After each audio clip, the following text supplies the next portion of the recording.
Salut, je m'appelle Sophie. Et moi Olivier, Nous sommes en coaching sportif bac 1. et nous allons vous présenter une vidéo sur le soulevé des hanches. Pour cet exercice, les muscles sollicités vont être le grand fessier, les ischio-jambiers et les érecteurs du rachis. Le seul matériel nécessaire pour cet exercice est en matelas de fitness.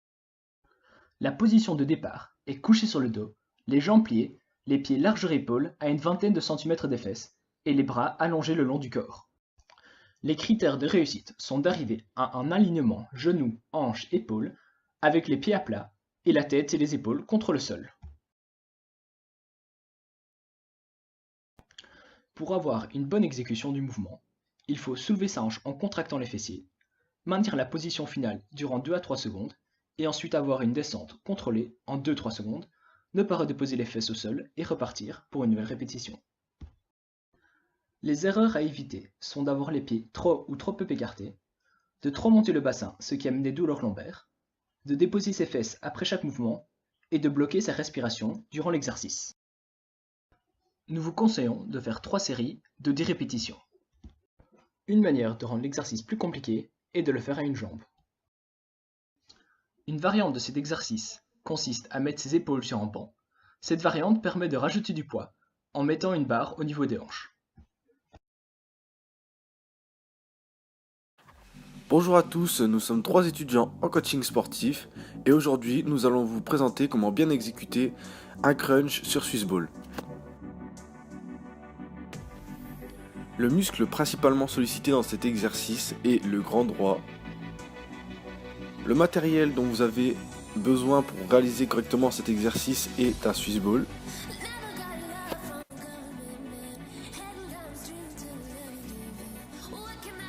Pour bien réaliser cet exercice d'abdominaux, positionnez votre dos sur le Swiss Ball, jambes fléchies et légèrement écartées pour améliorer votre stabilité.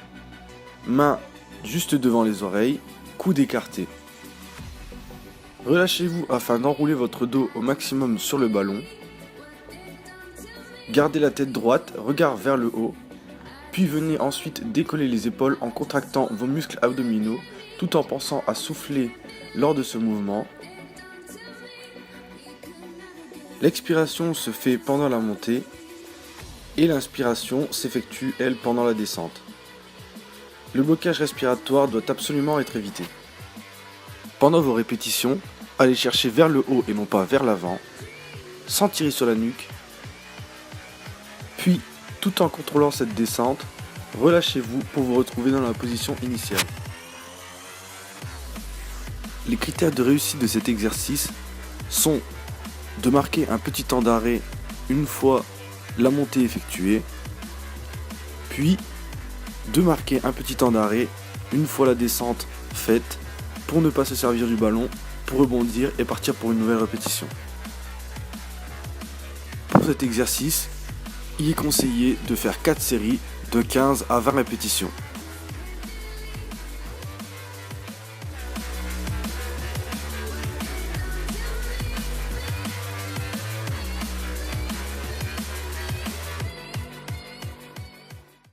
Bonjour, dans le cadre du cours Mouvement et APS, on va vous présenter aujourd'hui le mouvement de l'extension du tronc. Donc il faut savoir que pour l'extension du tronc, on va travailler en partie les muscles des ischio-jambiers, les quadriceps, le grand fessier et les muscles du dos. Donc pour le soulevé de terre, on va vous montrer l'analyse du mouvement. Donc les trucs et astuces à faire lors du mouvement pour le réaliser correctement. Donc les premières choses à savoir. Le positionnement des pieds, largeur épaule, le positionnement des mains. Donc, pas comme le travail des biceps. Ici, on aura une main en pronation, l'autre en supination. Donc, comme Antoine peut vous le montrer. Les jambes légèrement fléchies pour éviter les tensions au niveau des ischios, éviter les blessures. Les bras tendus. Et Antoine va vous montrer le mouvement. Comme ceci, voilà. Donc les autres choses à savoir aussi, c'est qu'il faut éviter toutes les tensions qu'il peut y avoir, que ce soit au niveau des genoux ou du bas du dos. Donc pour les éviter, lors du mouvement, il faudra avoir des appuis arrière pour éviter que les genoux passent devant le bout des pieds et un dos bien droit pour éviter les tensions au niveau des lombaires.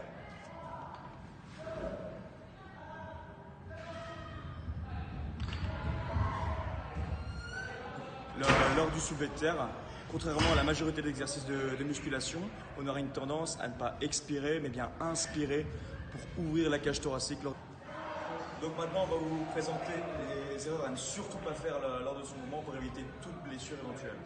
Donc là, l'erreur qui est faite, c'est les jambes tendues, et on va pouvoir voir qu'il y a une grosse tension au niveau des ischios. Donc l'erreur numéro 2, c'est lors de l'exécution, avoir le dos bien rond. Et ça va avoir des grosses répercussions sur son bas du dos ou sur ses lombaires. Pour l'erreur numéro 3, ce qui arrive assez fréquemment, c'est la prise en main, que ça soit en pronation ou en supination. Si les avant-bras sont dans la même position, il y aura une trop grosse tension au niveau des avant-bras, ce qui va être très très mauvais sur la durée du mouvement. Bonjour à tous, nous sommes 3 étudiants en coaching sportif au Parnasse et dans le cadre du cours de mouvement et APS, nous allons vous présenter le gainage. Tout d'abord, lors de l'exécution du gainage, c'est la plupart des muscles du tronc et de la ceinture abdominale qui sont sollicités, en particulier les muscles profonds et superficiels des abdominaux tels que le grand droit, les transverses, les obliques et les lombaires. Pour mieux solliciter les muscles profonds, il faut rentrer le ventre et pour avoir une meilleure position de gainage, il faut bien serrer les fesses.